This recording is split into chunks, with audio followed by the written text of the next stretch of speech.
Well, hello, everyone. Actually started to stream a little early today by accident, so I apologize for that. And I apologize because I had the wrong visual up, if you saw that. But I'm just going to wait to the proper time, and then I will get started.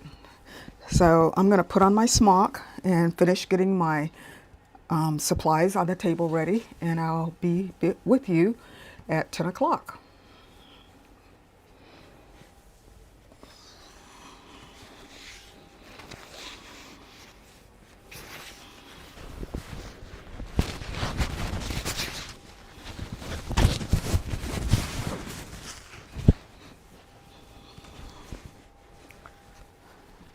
So I hope everyone is having a great day and they're recovering from all this cold weather we've been having. I'll move my mic to the outside of the smock.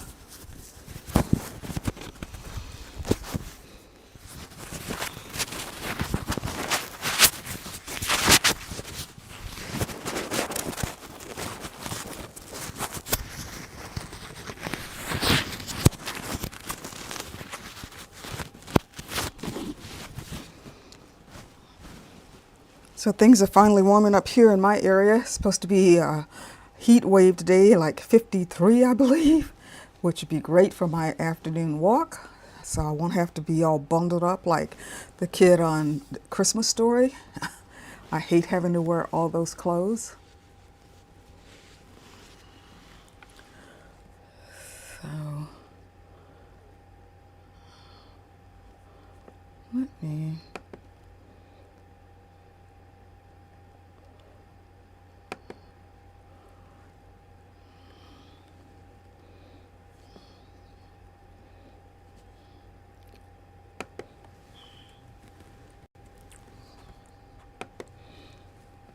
trying to get rid of some of the delay. And that seemed to help, but let's see if I can do a little bit better than that.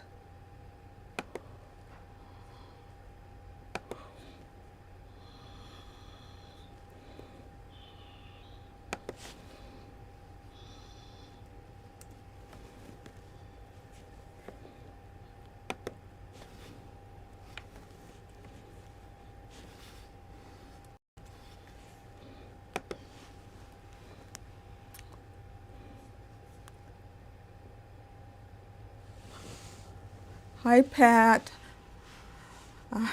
I started it a little early by accident, but that's okay. I'm trying now to get rid of some of the delay from the audio and my lips moving. Let me know if the audio sounds good to you.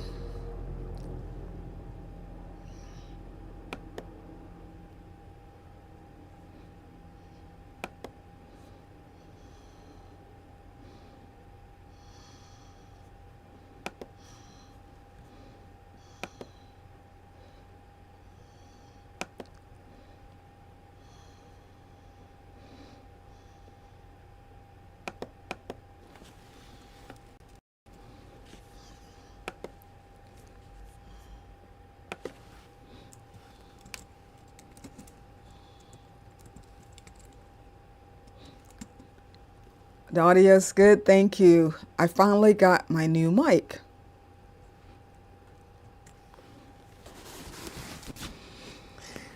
So let me find my glasses and we will get started. I see a new person's popped in. Could you go ahead and say hello, please, and let me know who you are, where you're from, and we're going to get started. Today we are going to be doing Itajime Shibori. And Itajime Shibori is a process where you fold the fabric in different shapes and you use some type of physical resist to prevent parts of the fabric from accepting the dye. So today we're going to be doing 3 pieces, and we're going to be working with 2 of the colors we worked with last week, turquoise and tangerine, and then we're going to mix a color. We're going to mix an orange by mixing in a little bit of red and yellow together, and then I'm going to dull it down with a little bit of gray because I want more of a burnt orange color instead of a bright orange. So that's what we're going to be doing today. So I'm going to go ahead and switch to the overhead camera. Well, first, before I do that, I'm going to switch to the supply page and show you what supplies you'll need for this. So I hope you can see that. So these are the supplies that we will be using today. We're going to be using some fabric and some scissors. Well, I've already got everything pre-cut, so we won't need scissors. And we'll use the mild dish detergent tomorrow when we rinse out. We're using fiber reactive dyes that we've used before, along with the soda ash, some water. I'm going to use some clamps in different shapes to provide a resist. I already have my table covered with the plastic, and you can either use rubber bands or string to hold your resist pieces in place, but I like to use clamps. And I'll be, of course, using the squeeze bottles, gloves, a dust mask. Won't be using stirring sticks for this. And I've already set the tablecloth. I have on my apron, and I've already pre-pressed these, so I won't be using an iron today, but this is a list of supplies you'll need. So let me take and go ahead to the overhead camera, and we'll take a look at the supplies we need. Okay, so hopefully you should be able to see that now. Shouldn't have any problems. So of course we're going to be using our dyes. Okay, and this is Procyon fiber reactive dyes like we've used in the past. And today I'm using a color called Strongest Red, and I'm using Golden Yellow. I'll be mixing those two together to make orange. I'll be using Neutral Gray to dull it down and make it a burnt orange color. And then we're going to use the turquoise and the tangerine color from last week. So I already have those already pre-mixed. We're going to mix the dye a little bit later. Other supplies I have here are the measuring spoons that I'll need. And these are the type of clamps that I use. And there goes the dog. He wants to participate. So these clamps, they're very strong, but they do require a bit of hand strength. So that's something to consider. I've got my funnel for pouring the dye into the squeeze bottle. So now let's talk about different shapes that you can use on the fabric to provide a physical resist. And you can use a number of different materials. These are some triangles that I cut out of masonite, and these work really good. These are just strips of plain wood that I had left over from some project. Now this is something I really like. This is molding from the hardware store, from the big box store, and it's not wood, it's PVC. So these are really nice because they last a long time, and they don't get, the dye doesn't soak up into them like they do the other two pieces that I have here. You can also use plexiglass.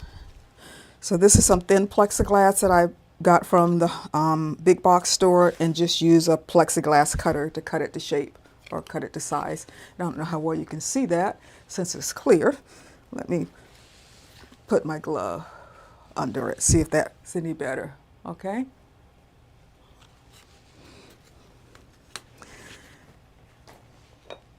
This is some ceramic tile. I had this left over from a bathroom job, and I had the tile cutter cut it into triangles for me. This is a tile shape that I found at Habitat. So whenever I'm out at places like Habitat, I'm always looking for odd things that will make good resist shapes for dyeing. And I thought this shape would be really good. This is a hexagonal shape that I had left over from the same bathroom remodel that I saved. So you can use any number of shapes or materials to provide a resist for the fabric. So I'll set some of these aside right now, and then I want to show you about the fabric itself and how it's folded. Welcome, welcome to the new person that just joined in. Why don't you pop in the chat and say hi and let me know who you are. So when folding the fabric into shapes, there are a number of different shapes. Well, I say a number, but there are basically three main shapes that I use. I use either a square or a rectangle, a 90-degree triangle, and a 60-degree triangle. The 90-degree triangle will give you an octagonal repeating shape on your fabric, and the 60-degree triangle will give you a hexagonal repeating shape. The square and the rectangle will give you like a 4-square repeating shape. So I've already pre-folded these, but I'm going to unfold them and show you the folding process. Let me just give myself a little more room.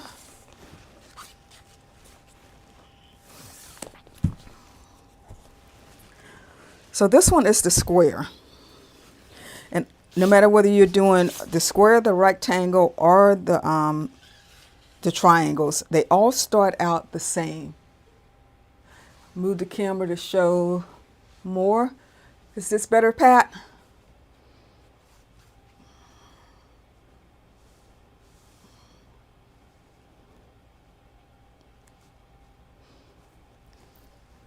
I can't zoom, the camera's zoomed out as far as I can get it, Pat. So this shows almost the full length of the piece of fabric here. This is a 18 by 24 inch piece of fabric. Is that better? No? Okay, what aren't you seeing? Are you not seeing this piece of fabric here?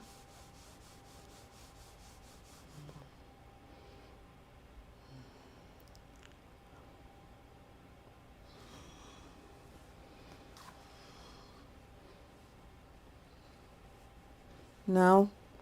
Push fabric this way.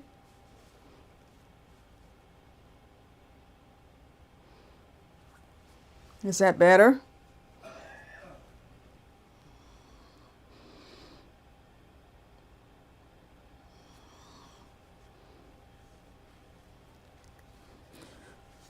So I'm going to go ahead and open the fabric out. It's at the top of the screen. Hold on.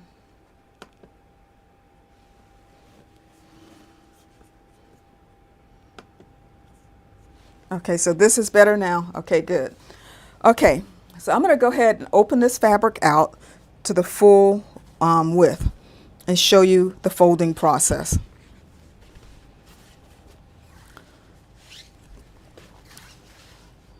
So this fabric is the full width. It's 18 inches. It's 24 inches this way, and it's 18 inches this way. Okay.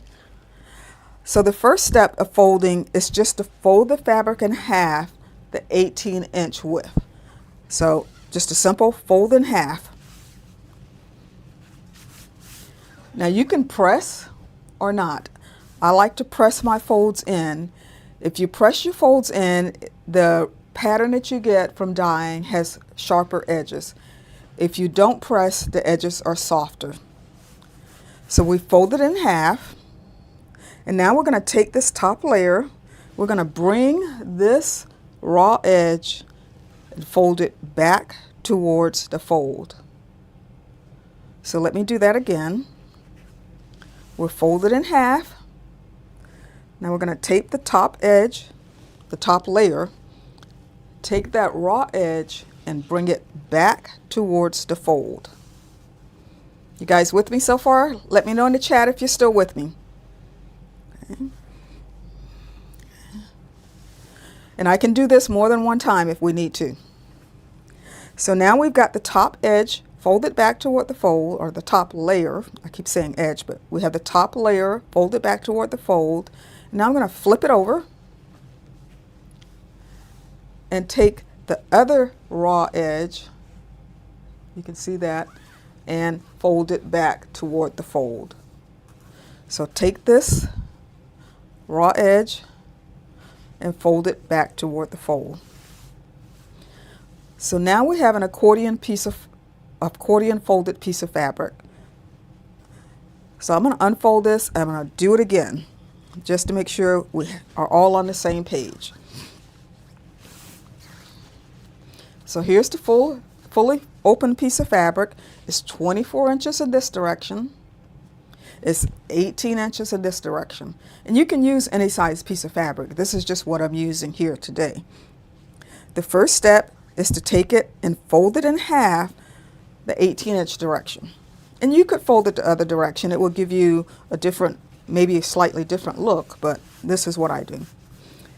So it's folded in half now, and now my fabric is 9 inches by 24 inches. I'm going to take the top layer, take this raw edge, and bring it back to the fold. And guys, let me know in the chat if you're still with me. Now I'm going to flip this over, take this edge, and I'm going to bring that back to the fold. So now at this point, I should have a piece of fabric that's about 4.5 inches wide by 24 inches long. Okay. So now what I'm going to do is I'm going to fold this, accordion fold this in this direction, the 24-inch direction, but I want to make it a square. So if this is 4.5 inches, I want each of these sections to be 4.5 inches. So I'm going to turn this over. So I use my ruler.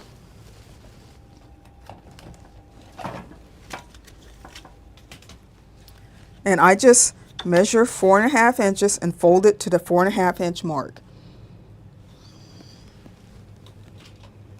And then I just accordion fold it back and forth on itself. And this last one, hi Jeanette. Oh, hi, thank you, sweetie. So good to see you. This last one is not big enough for 4.5 inches, but I just fold it in. If I really wanted to do this, I should figure out exactly how long the fabric needs to be to give me this 4.5 inches. So this is the square fold. Okay. Are we good so far? So what I'm going to do now is I'm going to take this and I'm going to put it in the soda ash because it needs to sit a little longer in the soda ash to make sure it gets through all of the layers of fabric. So the soda ash is over here beside me. I'll just stick that in, let it sit for a minute, and now I'm going to show you the rectangle fold. It's very similar to the square fold. Remember I said all of the folds start out the same way. So I'm going to open this up and I'll show you how we got here.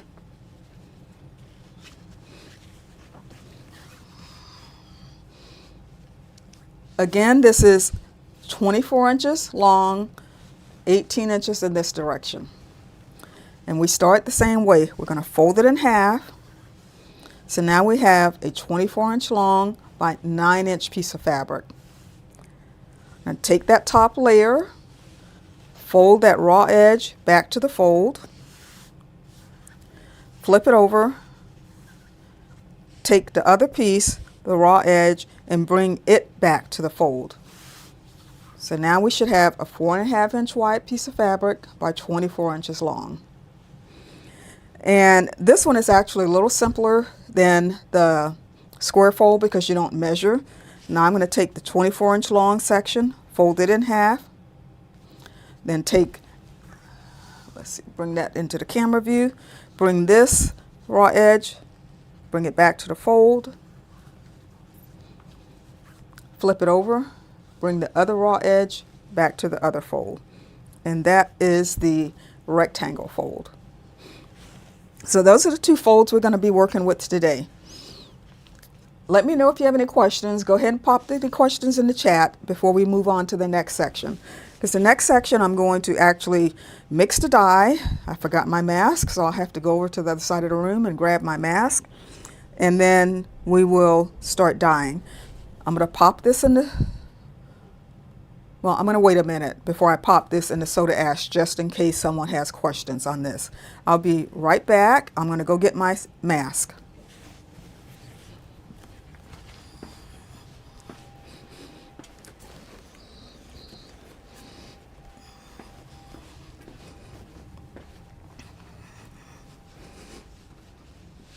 Okay, so I don't see any questions, so I guess we're ready to move on. I'm going to go ahead and pop this piece in the soda ash and let it get to soaking while I mix up some dye. So I'll move these off, and we'll talk about these resist shapes a little bit more when we start the dyeing. So I'm going to mix up this burnt orange color that I want to make. So I have my red and my yellow, and I have a warm yellow and a warm red, and I'm going to dull that down and make it a burnt orange by using a gray color. So I have my container of water, so this is 1 cup of water, and the ratio of dye is usually 1 teaspoon of dye to 1 cup of water. But when you're mixing colors, you have to take in a few other things into account.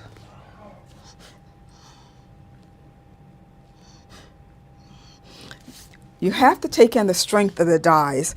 If you were with me on the first stream, I told you that red is the strongest dye and yellow is the weakest dye. And it turns out if you want to mix those two colors together and say make an orange, and you want a balanced orange, you need to use about 3 times more orange dye than you use red dye. So in this case, if I want to make a teaspoon, use a teaspoon of dye, I need to use about 3/4 of a teaspoon of yellow and 1/4 teaspoon of red to make an orange that's not too red or not too yellow, or more of a balanced orange. So that's what I'm going to do. I've got my teaspoon measure, got 1 for red, 1 for orange, or 1 for yellow. I'm going to put my gloves on. And, well, let me put my mask on first. Now, I'm going to put my mask on, so I'm not going to do any talking for the next few minutes. I'll just do it, and then I'll come back and explain what I did.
Okay, I'm back.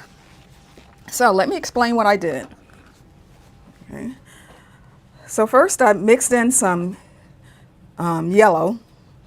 So I used 3/4 a teaspoon of yellow. and put it in the container here. And you'll notice I'm not real exacting on my measurements. I don't like get a spoon or something and level it off. And then I used 1 teaspoon of red, and I added, it was less, or I'm sorry, 1/4 teaspoon of red. And then I added probably about 1/8 a teaspoon of gray. I didn't measure. It was just all by eye. And I don't know if you can see from the color here in the bottle how that gray turned this orange, which what should have been a bright orange, and it dulled it down. So I like to use neutral gray when you're dulling colors down. I could have also used a blue, which is the opposite of orange on the color wheel, and that would have also dulled it down. So you have 2 options for that. So that's, I'm going to be doing that today, trying to keep the space clean so when I bring the fabric out. So we're going to be dyeing 1 piece with this mixed color, 1 piece with the turquoise, and 1 piece with the tangerine. Okay. So I think our pieces have been in the soda ash long enough. So I'll go ahead and bring one of them out and dye. Oh, before I do that, I need to pour this into a squeeze bottle. So I'm going to use my funnel. Actually, I'm going to let it sit for a minute before I do that, because I'm going to do this color last, because that red color has a tendency to take a little bit longer to dissolve. So I'll just put that off to the side and do that last. So I'm going to bring out one of the pieces of fabric.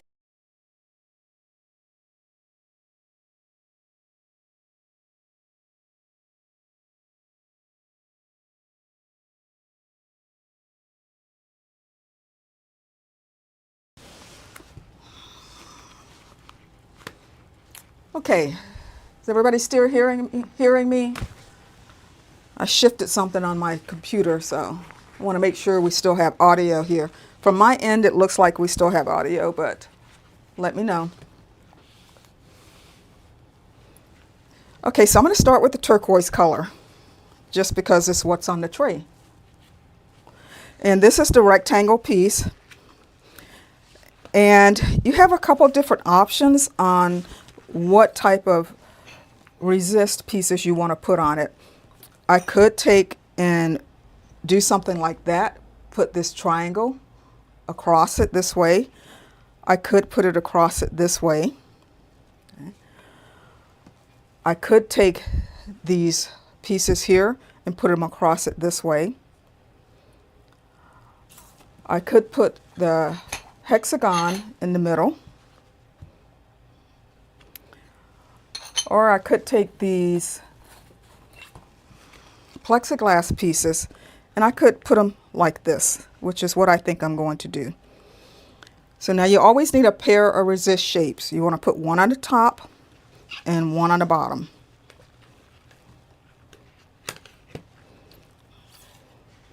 So I try to center this across.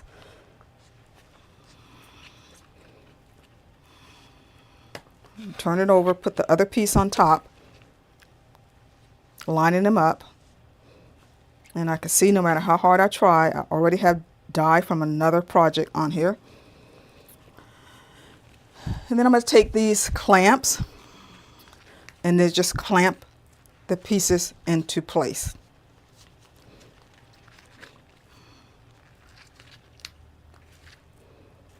I probably should go ahead and put a clamp on the other end also.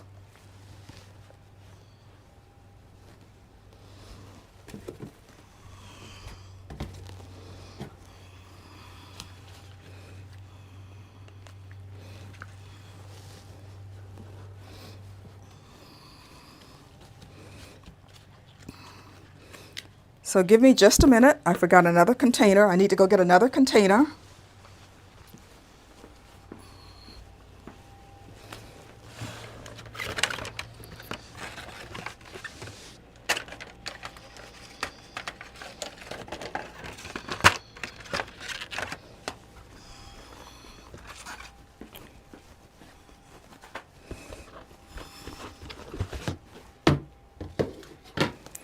Okay, I decided I needed another container because I want to try to keep this tray here as clean as possible. Okay, so I'm going to go ahead and proceed with adding the turquoise dye. But if you have any questions, go ahead and please pop them in the chat so I can answer them for you. And I like to put my dyes in a squeeze bottle instead of working out of this because I have a little bit more control. And I've already hot glued these spouts closed, so I can't use them anyway. So what I like to do is just start pouring the dye on. And as I'm pouring it on, I try not to get the tip of my bottle onto the fabric because I don't want to introduce soda ash into the dye. You could also use a, what do they call those things? Okay, my mind just went blank. I'll figure it out in a minute. You could also use a pipette. That's what I was trying to think of. You could use a pipette. You can suck up some dye from the container and use a pipette.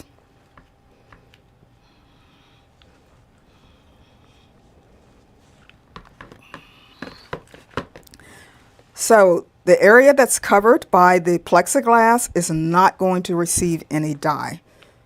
Just these outside corners. And I like to open up the folds and make sure I've got dye in between all of the areas.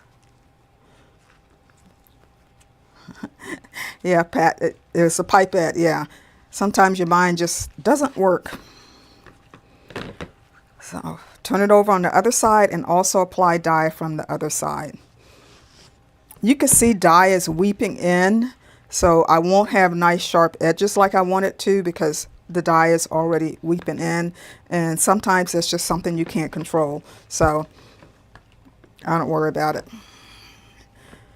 So I'll just go in and make sure I've got some dye. And you can leave, I'm going to add some dye in between here, but you can not do that if you want to have some variation in color.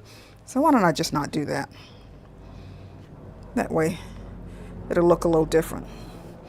So now this one has all the dye that I'm going to put on it, and I'm just going to leave it in this tray and set it aside.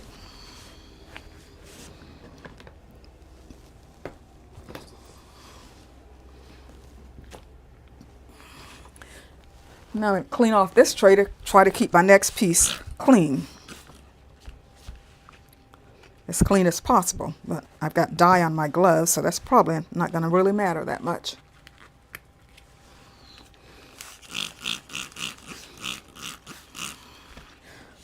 Try to clean off my gloves a bit.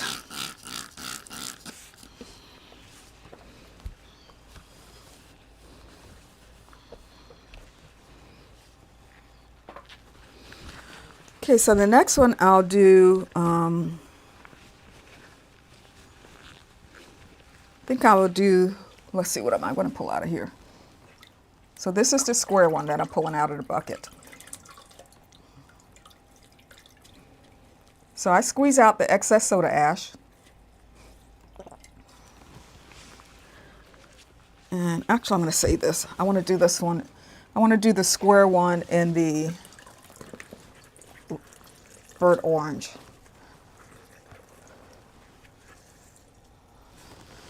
So this is the other rectangle. And sometimes when I squeeze it out, I have to go back and refold it. Is this the rectangle or is this the square? This looks like the square, so nope.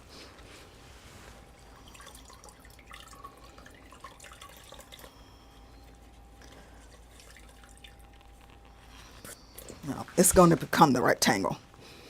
This is going to become the rectangle. So I'll just refold it. And for this, I think I want to use the hexagon. And I'm going to turn it like that. Turn it over. Put the other piece on top. Oh, I'm going to put the shiny side down. There's some color on the back side, and I don't want that transferring. So I'm going to, see, too late, huh? Should have thought of that first. Oh well.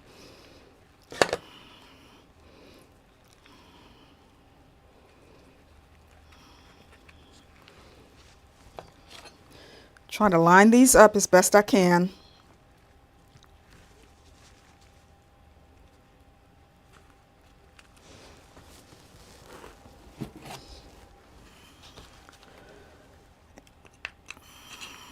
And clamp them.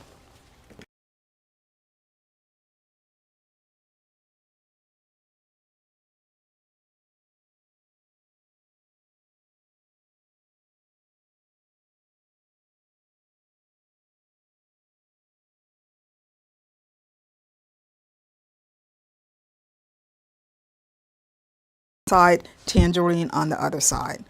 So I'll start with the turquoise, and I'm just going to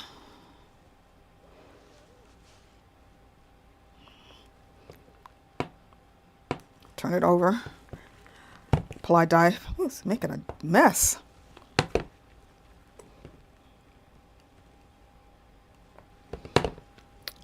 And I had another tray and I didn't use it. Oh well. Okay. These are, yes, Jeanette. Jeanette asked, are these tiles? These are tiles that I saved from a bathroom remodel. So, yeah, these are ceramic tiles. I'll just open this up to make sure some dye gets on the inside. Dyeing is messy, guys. It is hard to keep your space clean. It's hard to keep your hands clean.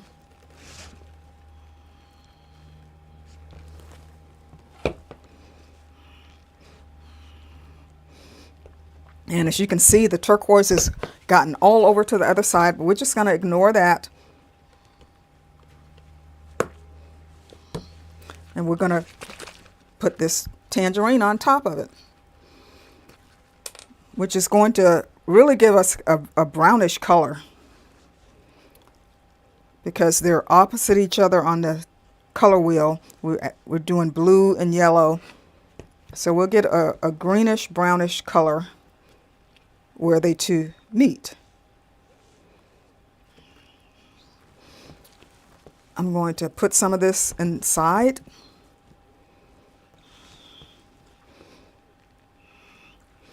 Dyeing isn't something you can really control that well, so if you want a lot of control, you might want to find something else to do.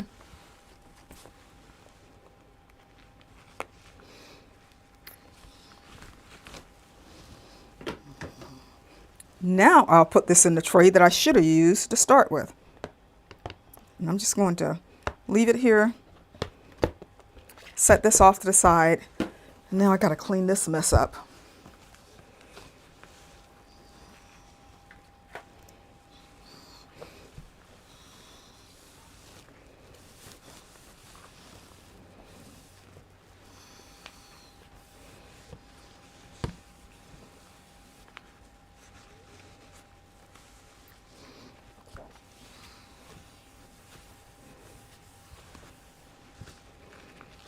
I want to get this as clean as I can before I put the other piece of fabric on here. Otherwise, I will just have a lot of color on here that I don't want. So it's handy to keep rags and a spray bottle handy.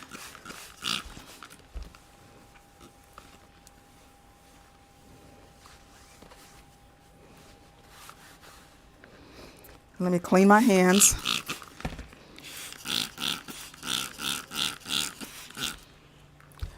So the next piece we're going to do is the square one, and we're going to be using the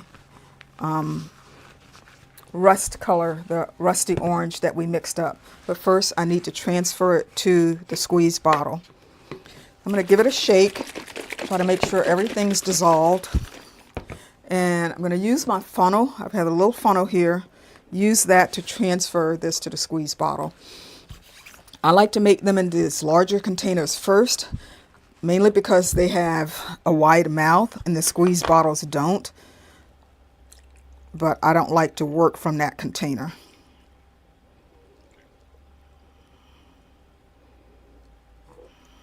Okay, I don't think it's going to all fit.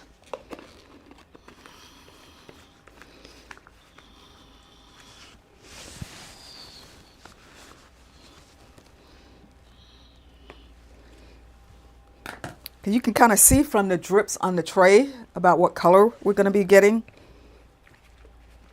And remember, that was made using Procyon dye Strongest Red along with golden yellow.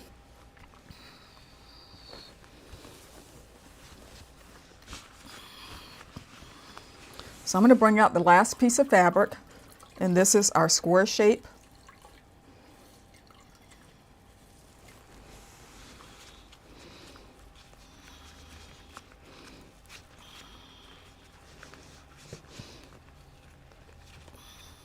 And just straighten it out so I don't have too many unwanted folds in it.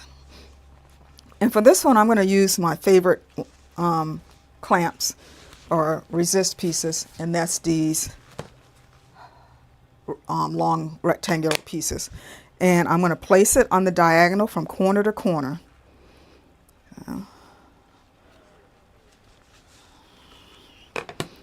This is probably my most used clamping and placement. And I need to go get some more clamps because I didn't plan on using 4 clamps for that first one. So I will be right back.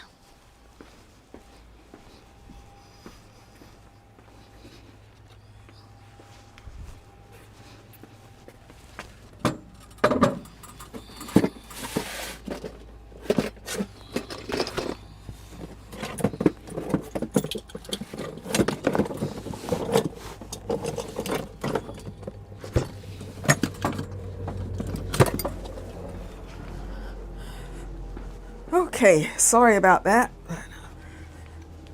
So I don't have any more small clamps, so I'm having to use a large clamp here. So pop any questions in the chat for me. Just put 1 clamp on each end.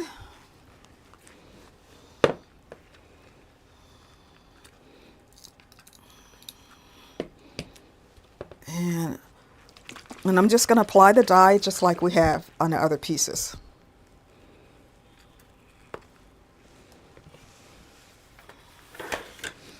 Be smart this time and use another tray. So this is the burnt orange we mixed up with the red and the golden yellow. Oh, that's going to be pretty. I like this. Now, if I'd have used different reds and different yellows, I would have a different mixture here. So this is a very warm color because I used 2 warm colors to mix. If I'd have used a bright yellow like sun yellow or lemon yellow and like a brighter red like scarlet, I would have a totally different mixture here, even after I added the gray.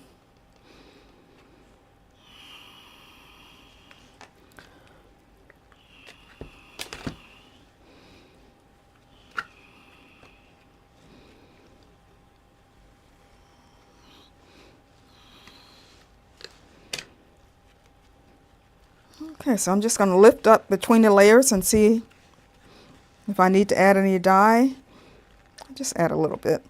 I'm not going to add a lot because if I try to make it all the same color, there's no variation on the finished piece, and it really does look a little bit better if there's some variation in color.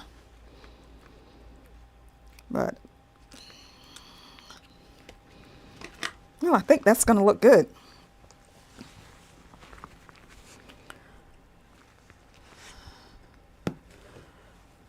Okay, so all the pieces are dyed now, and the next step is to leave them for at least 4 hours, but I always leave things overnight. They need to be in a warm environment.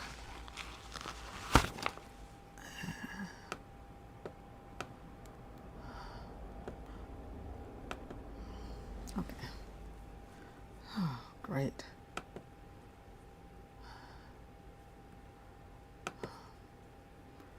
Okay, hold on a minute. I'm trying to go back to my camera and it's frozen up on me. So let's see if we can unfreeze this.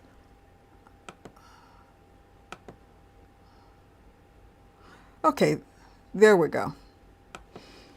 I guess it went to sleep on me since I wasn't using it. So as I said, these need to sit at least 4 hours, but I like to let them sit overnight. And they need to be in a warm environment. I think a few streams ago, I forgot, and I left them in my studio overnight, and it was too cold for them, so the color didn't develop as well as it should have. So I'll have to put these in my laundry room for the night, and after 4 hours, then we'll wash them out, which we will do in tomorrow's stream. So that's really it for today's live stream. Are there any questions before we leave about anything that we did today? So if there are any questions, just pop them in the chat and I will answer them. And if not, then I'll end the stream, and I hope to see you tomorrow, where we will be rinsing these out and taking a look at the final results.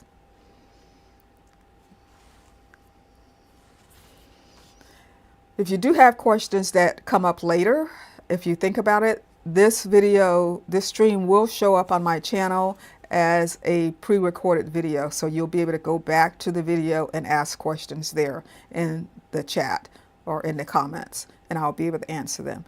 So thank you, Pat. Thanks for coming again. So doesn't look like there's any questions. I'm going to go ahead and end the stream. Thanks, Jeanette. It's good to see you. And I hope to see you guys tomorrow. Same time, same channel.